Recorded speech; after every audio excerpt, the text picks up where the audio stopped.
I am talking with Dr. Caldwell Esselstyn, who has been doing amazing work and research for over 20 years in preventing and even reversing heart disease. He's written a book called Prevent and Reverse Heart Disease and hosts in-person sessions at the Cleveland Clinic to share the information and recommendations for lifestyle changes and a whole foods plant-based diet that can have such a huge impact. So you said that you like to talk about lifestyle rather than diet. Is it just the word diet that you don't like, or is it that your recommendations go beyond just what people are eating? Yeah, I don't really, I don't embrace the term diet because I think for many, diet has the connotations that somehow you're being penalized. Mm. And also there's an implication that it's transient, that it's just for a limited period of time. I think that the message that we really want to try to convey is that this is a lifestyle commitment, an understanding of what is the optimal nutrition to make my health the very best that it can possibly be, and to really ask the public to try to understand a literacy about the value of nutrition and what are the foods that are going to enhance their health and what are the ones that are going to injure their health. Mm-hmm. Yeah, that makes sense. When I think about diet, it does sound kind of superficial. It's used so much that people might not take it quite as seriously. Mm-hmm. So did you start out as a surgeon or spend most of your career as a surgeon? Yes, my entire career was spent as a surgeon. When I first started in medicine after medical school, I took a rotating internship, and after that I then took 4 years of a residency in surgery to become a general surgeon. After I finished my training in surgery at the Cleveland Clinic, I was then obligated to 2 years in the United States Army. The first year was at Fort Bragg in North Carolina, and the second year I was a combat surgeon in Vietnam. Wow. And after returning from Vietnam, I took another 6 months of vascular surgery training and then was invited to join the staff in the Department of General Surgery of the Cleveland Clinic. And after I'd been on staff for 7 or 8 years, I assumed the chairmanship of our breast cancer task force, and then was head of the section on thyroid and parathyroid surgery. And that was the way it went until I'd say about 11 or 12 years into my career, when I became increasingly disillusioned about the fact that for no matter how many women I was doing breast surgery, I was really doing nothing for the next unsuspecting victim. Mm-hmm. And that's what led me to sort of a bit of research to try to understand more about the epidemiology of breast cancer, and it was quite striking to note that breast cancer in Kenya was something like 30 or 40 times less frequent than in the United States. And if you looked at breast cancer in Japan during the in the 40s and 50s, breast cancer was very infrequently identified in rural Japan.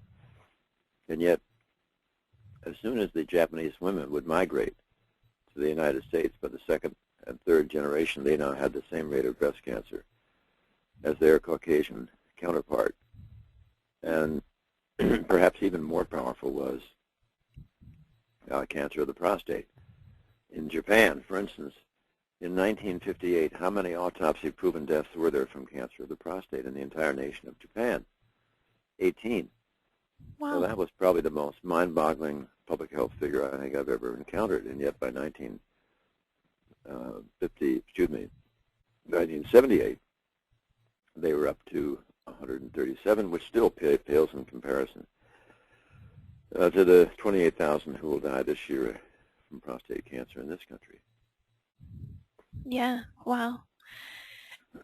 And so what motivated you to look specifically at heart disease, or was that just no, the what overall happened, recommendation? Well, what happened about that time that I just mentioned, when I was reviewing the data from Japan, I had this feeling, I'm not sure in hindsight it was necessarily correct, but I had the feeling my bones would long be dust before I could really get answers from nutrition and cancer. So here was cardiovascular disease, the leading killer of women and men in Western civilization. And yet there were multiple cultures where vascular disease was virtually non-existent. And it was because they were largely plant-based by heritage and tradition. So it really was not too much of a leap to feel that, well, maybe if we could get more prompt answers with cardiovascular disease and nutrition, maybe the idea that people would be eating to save their heart, they at the same time would be eating to save themselves from the common Western cancers of breast, prostate, colon, and maybe pancreatic.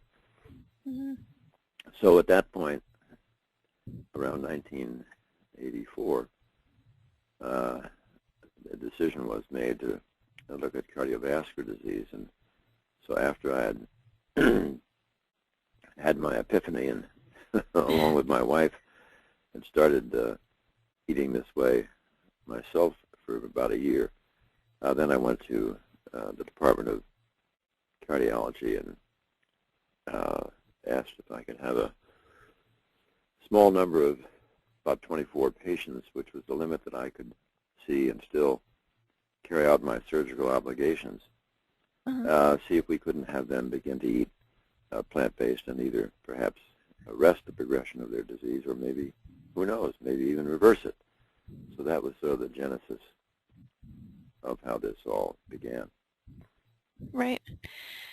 So what's kind of the general outline of your recommendations and what you did with these people in the study? You mentioned plant-based diet. Does it go beyond that?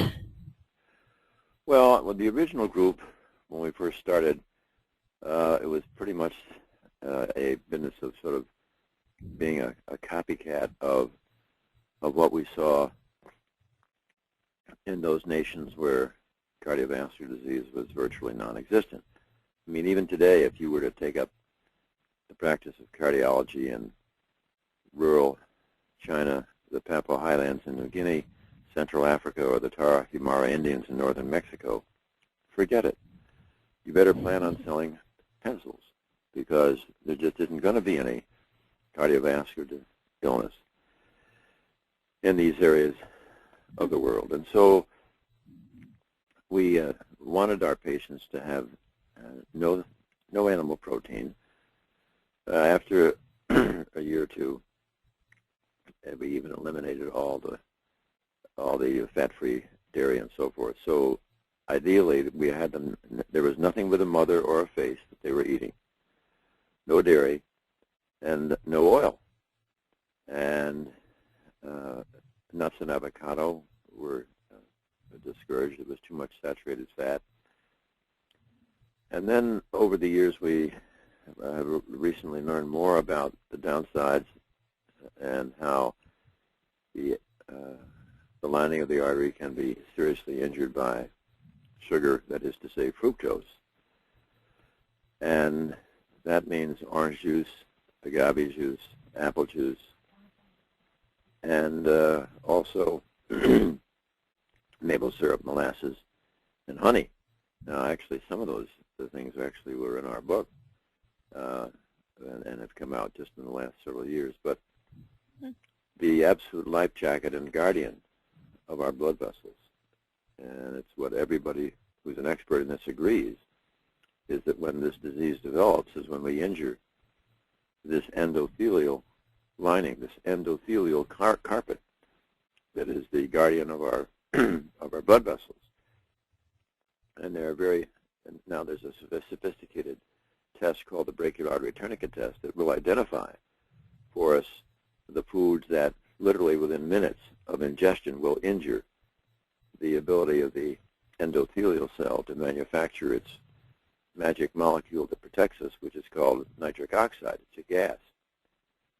And so we've tried to further refine our approach, and there are, not surprisingly, those who will criticize what we do and say that it's extreme or it's radical. On the other hand, I guess I will say that I think that what really is extreme or radical is the typical Western diet that literally guarantees that we will have an epidemic of heart disease, that we will have an epidemic of hypertension, high blood pressure. We will have an epidemic of diabetes. We will have an epidemic of obesity. We'll have an epidemic of stroke, and a whole list of other common chronic killing diseases that in truth are a paper tiger and need never ever exist. And if they do exist, they need never progress. Because the wheels have sort of come off what we do in medicine, in that when we recognize disease, we rapidly call upon some sort of technology or surgery or drugs. And we've really failed to, I think, to share with the patient what is the causation of the illness. Because it seems to me there's been a basic covenant of trust since the days of Hippocrates between the caregiver and the physician, that whenever possible, the caregiver will share with the patient what is the causation of the illness. And so that is what is sort of the hallmark or the foundation of our entire approach to patients who do have cardiovascular disease, to try to have them really get their arms fully around what they have been doing that has caused the disease and what it is that they can do to immediately arrest and now, we know, begin to reverse this disease. Mm-hmm. It's amazing to think that so many people are reverse in their thinking of how to deal with it, you know, that we're so focused in the Western medical system on symptoms and fixing the outward problems, and yet not thinking about what the root cause is.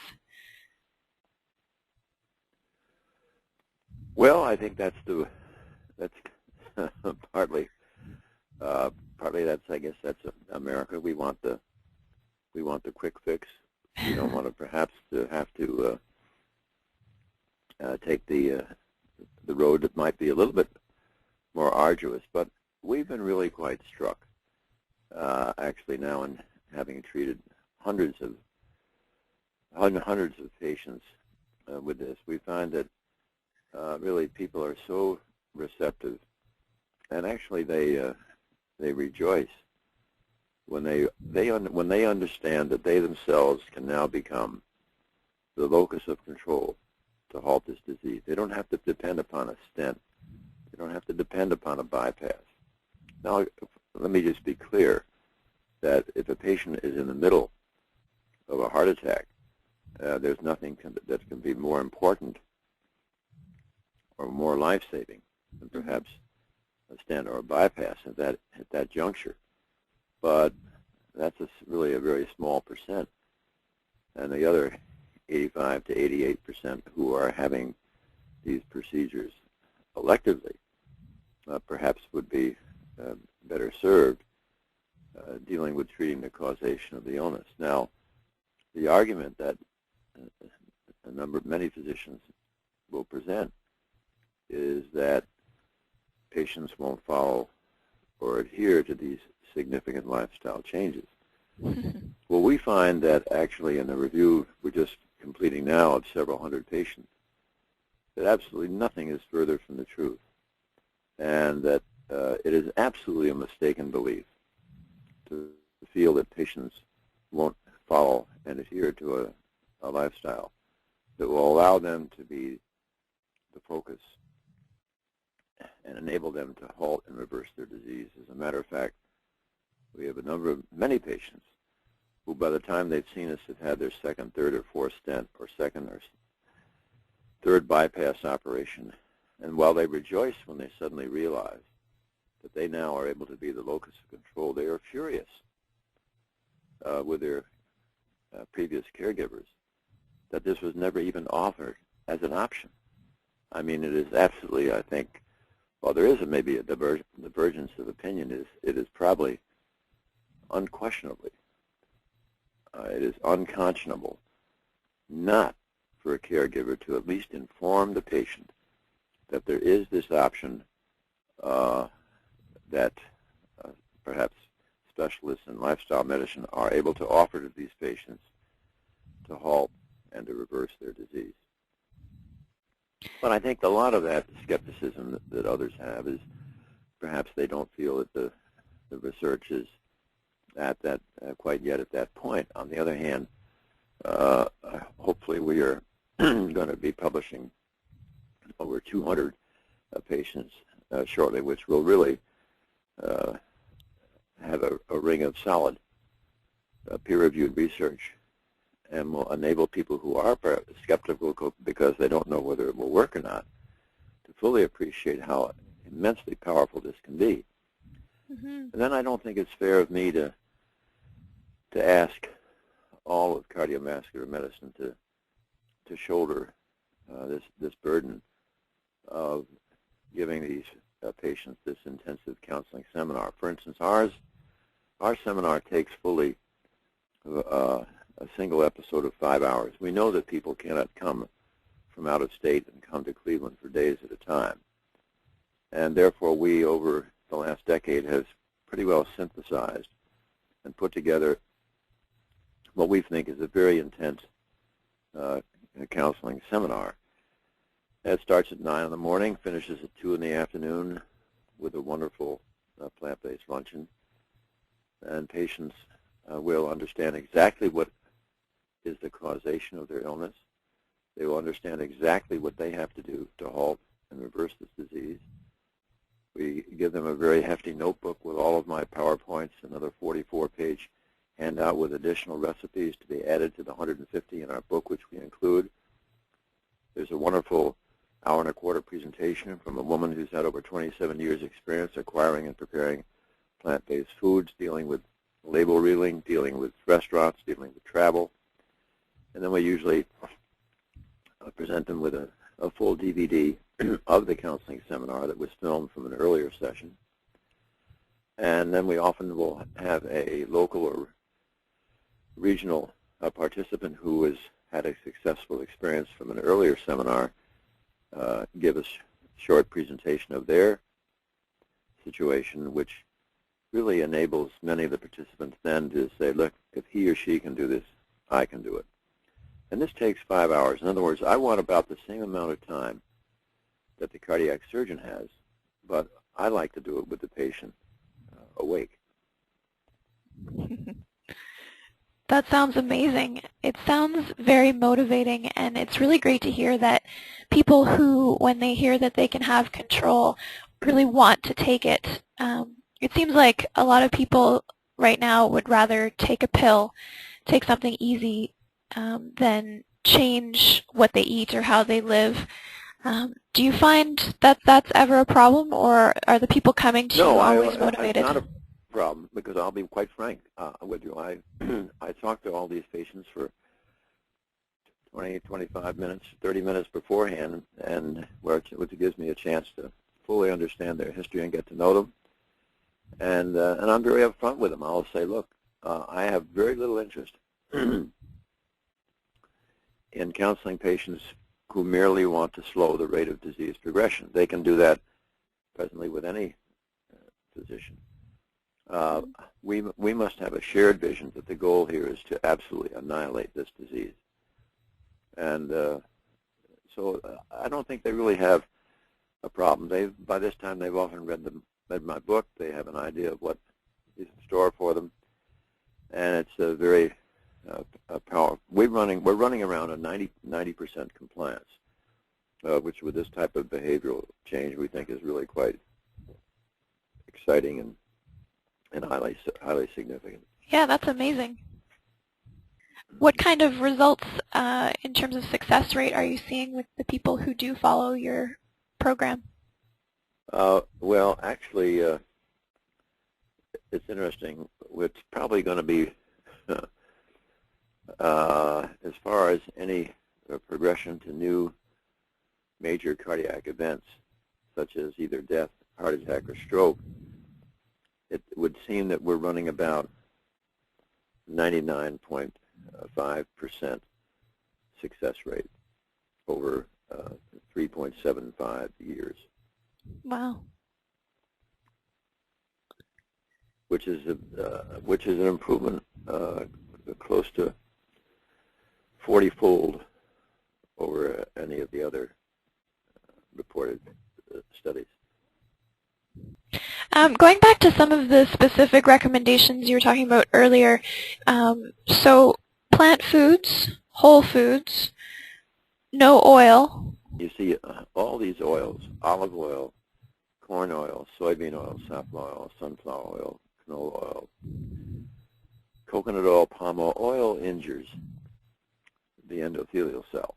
We don't want anything to be ingested that is going to further injure the endothelial cell. Because, brother, you see, the data are so compelling when you think of the fact that to show how disastrous the typical Western diet is, just look at the autopsy data from our GIs who died in Korea and in Vietnam. When those soldiers were who died in combat were autopsied, with an average age of 20 years, there's approximately 80% who will have gross evidence of coronary artery disease, as you can see without a microscope. Now, not enough to have their cardiac event yet, obviously, but there it is, pretty well established. So that study was actually repeated 40 years later, this time in this country with young women and men between the ages of 17 and 34 who had died of accidents, homicides, and suicides. And the disease now, this was in 1999, and the disease now is ubiquitous. That is to say, everybody has it. Now, how in the world can the United States be proud of the fact that when we graduate our young people from high school, not only do they get a diploma, but they also get coronary disease? And, I mean, that must really finally begin to resonate with state legislatures and what we're going to be doing for these children in lunch at their grammar school, lunch at their high school, and because of suddenly the schools take up this responsibility, and it becomes so apparent what is the healthy or healthier menus, then it's going to be very, very educational for the parents to begin to making these transitions to these foods at home as well, because it's really sort of really not very successful to try to pick off these middle-aged and senior people who are having all these cardiac events when it really starts as literally as a pediatric illness. And that's not where the emphasis is. We put all the emphasis here on imaging, drugs, and diagnostic adventures, and treatment with stents and bypasses, which are absurdly expensive. And we're just getting into this epidemic at the time when it really begins to surge forward with all these expensive problems. But the foundations have been laid as children, and we really have to get pediatricians to really understand that there's an obligation on their part as well to see if we can't begin to change the nutritional literacy of these families. Mm-hmm. So would you make the same recommendations for someone who's aiming to prevent versus someone who's aiming to reverse these cardiovascular issues? I think that people should be able to make their own decision. But I would have to say that when you become more and more sophisticated about the benefits of plant-based nutrition, and you understand that it's not just for cardiovascular disease, that it also will eliminate obesity, that it also will eliminate most of type 2 diabetes, that it also will eliminate hypertension, high blood pressure, and that it saves us from strokes. There's a strong likelihood this will markedly diminish the likelihood of these epidemic of these typical Western cancers of breast, prostate, colon, and pancreatic. It is going to be doing wonderful things also for osteoporosis and diverticulitis, and perhaps even for MS and lupus and rheumatoid. In other words, in allergies and asthma, there are a host of many other problems that can really fit under this same umbrella. And so I would have to say that, yes, I would be very interested in seeing this be used from a prevention mode as well. Now, you talked about the damaging effects of oils, but what about avocados and nuts and seeds? Well, again, I think that probably as far as if somebody does not have cardiovascular disease and they're eating nuts and avocado, as long as they feel that their cholesterol totals are, without drugs, are under 150, they're probably going to do fine. Okay. Their clearance mechanisms are okay. But if they're eating lots of nuts and avocado, and they're otherwise towing the line, and their numbers are pretty high, those would be some things we would want them to eliminate. And you also mentioned fruit juices and the fructose. Does that apply to whole fruits as well, or just the juice? No, you can have, yeah, that's interesting. You can, I mean, I have no problem with people wanting to eat an apple or an orange, provided it's not dozens every day, because fruit is all sugar. But when you apparently are eating an apple or an orange, and you're eating it with all the fiber, the fructose is tied up into the fiber, so when you absorb it, it's really a small amounts at a time. On the other hand, when you take a glass of orange juice or a glass of apple juice, now you're just pouring nothing but straight, so much glucose. You're bypassing all the salivary digestion and chewing. You're just pouring this into your stomach, surge of insulin, and then the fructose is going to injure the liver. It's going to glycate and injure protein, which in turn will either injure the endothelial cell, which is the lining of the artery. So, not fructose. Question from my dad. My dad, he developed stress-related heart disease because of his career as a corporate lawyer, and he's made a lot of changes over the years in terms of diet, exercise, stress reduction. Lately, he's been doing a breathing and meditation technique that he says has measurably lowered his blood pressure when he measures it. What are your thoughts on other kinds of natural techniques like that? Yeah. With our program, we have, well, first of all, let me just say a word about where heart disease is today. I think the misinformation that many people have is that this is their genes, or it's the stress, or it's the luck of the draw. I would maintain that you could be the most stressed out person on the planet, and yet if you were just eating all these wonderful green leafy vegetables, some rice and potatoes, and all the different vegetables that we talk about, it would be impossible to injure your endothelium or your artery lining. Now, on the other hand, if you're eating the terrible, absolutely horrible Western diet, and on top of that, you have stress, all right, that may accelerate the rate of development. And I have nothing against those who want to meditate or who do want to relax. I think that can be very positive for them. On the other hand, when you are trying to achieve behavioral modification, recidivism is a real problem. And I think if you take somebody with heart disease and ask them to meditate 25 minutes in the morning, 25 minutes in the evening, have 45 minutes on the exercise bicycle, and then have psychological assistance, plus a very intensive nutritional modification, the wheels begin to come off after a year or so. And there are multiple studies where I think that they may have overloaded the patient. That is to say, each of us has within us just so many behavioral modification units.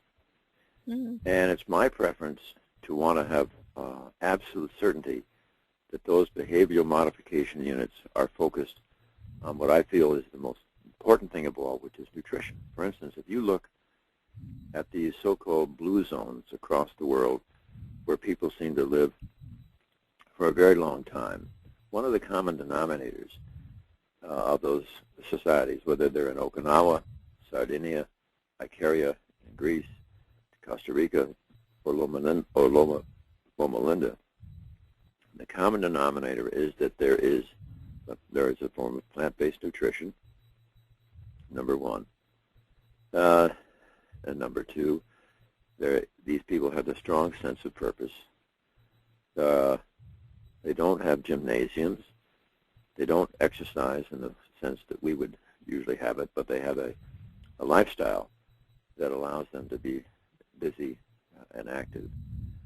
And so we have found that when people just absolutely get it with one thing, I think this is one of the reasons that we have this 90+%, and with the results that we are able to achieve, we feel that this is the message. Now, if in addition, on top of this, people are aware of and want to relax and meditate, that is fine, providing that they remember that the most important thing of all is what they're doing on a regular basis, either to injure or to not injure the endothelial lining of their artery. Mm-hmm.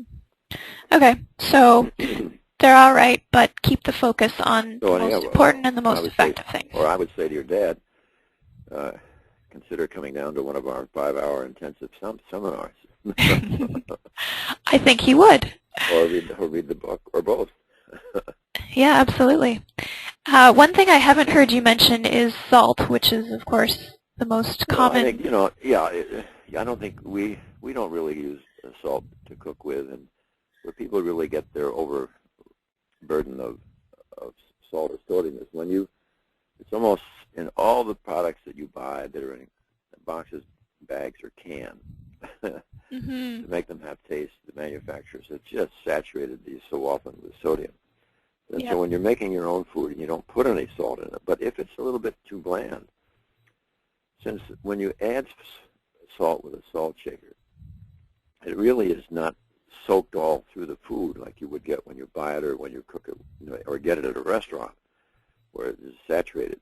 No, when you make this at home and you want to have a little taste, and you use a salt shaker, and you're the little bit that you put on the top for seasoning or taste is not probably going to be at all injurious. Mm-hmm. Okay. Well, do you have any other thoughts that you wanted to share today? Well, I thank you for your patience and your and your interest. And well, I will tell you that I know that you're from Canada, but that the exciting thing is about this approach that we've shared with you. We find that not only does it cross state lines, it crosses the Mississippi River. It actually crosses the border into Canada, and we've actually seen it working across the Pacific in New Zealand, Australia, and Singapore. So we think this is a very exciting type of treatment that can cross international boundaries, and it has a potential to really end this epidemic, because right now the approach that we have is really almost beyond belief, because it has become financially totally unsustainable. Right now, the entitlements which are pulling the United States into debtor's prison, such as Medicare, Medicaid, and Social Security, the major one being Medicare. 45% of Medicare is cardiology, and that means that most of those expenses are for drugs, imaging procedures, stents, and bypasses, and not one of which is treating the causation of the disease. And so you have a situation today, sadly, where patients will have their first stent, second stent, third, fourth, or fifth stent, and then may throw in a bypass or two, some more stents. They then enter into congestive heart failure, and then they sadly will die of a benign foodborne illness that has never been treated, and which is being generously funded by the government in a form of therapy which has nothing to do with treating the cause of the illness. So I think we really have to begin to recognize this and begin to find ways that we can turn it around, because it will also pull the country perhaps out of debt, where every American would be able to say, ask not what you can do, ask not what your country can do for your health, ask what you can do for your health. Heather, thank you very much. Well, thank you, Dr. Esselstyn. It really has been a pleasure to talk to you. All right. Thank you. Thanks for taking the time and bet. for sharing your knowledge. I really appreciate it. Yeah. Bye-bye. Bye.